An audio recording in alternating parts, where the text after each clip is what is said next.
You guys are going to want to buckle up for this one because this dude's nuttier than a shithouse rat. I'm going to show you something in New York. This is Mamdani in action. All of this right here, all fake crap that's taking money out of somebody's pocket. These people harass people. What's that? This is all fake shit, right? Does it not take money out of people's pockets? Yes? See, he knows. He knows all of this. Where are the cops to shut this down? This is literally stealing. Not to mention, who knows what they're charging tourists for this crap. And that's what it is. It's absolute crap.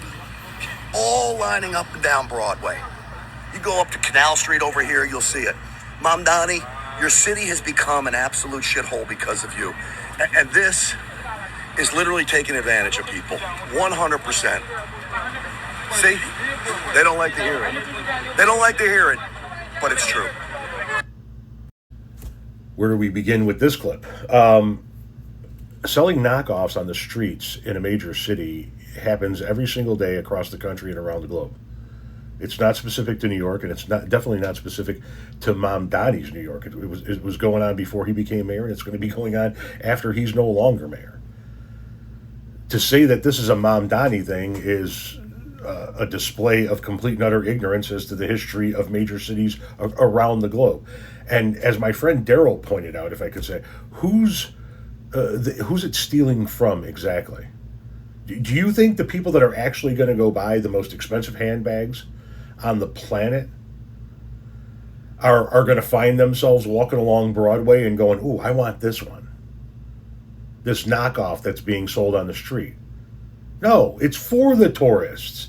It's for the people that aren't going to go buy the expensive handbag. And this clown thinks that it's all because of Mamdani. Like, this just started within the last however many months. Wow. What else you got, man? Sabotage it is, and that reflecting pool. Turns out I was right. We're going to scoop up a water sample to see if we can get this tested. Thanks to CNN backing old Stinchfield up, it turns out they tested the water.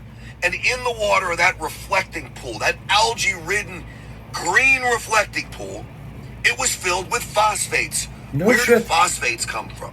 Phosphates come from fertilizer, which means most likely someone dumped fertilizer into the reflecting pool to cause the algae bloom just to make President Trump look bad. This is from CNN. CNN independently took the sample of water and consulted with a pool store that regularly tests water to help read the results. It showed phosphate levels far higher than what is recommended to keep algae at bay based on estimates for a pool that holds 6.5 million gallons of water. If there's already some phosphate fertilizer in the water, that's really opportunistic. So again, my conspiracy theory is true. The late night hosts went crazy over my claim.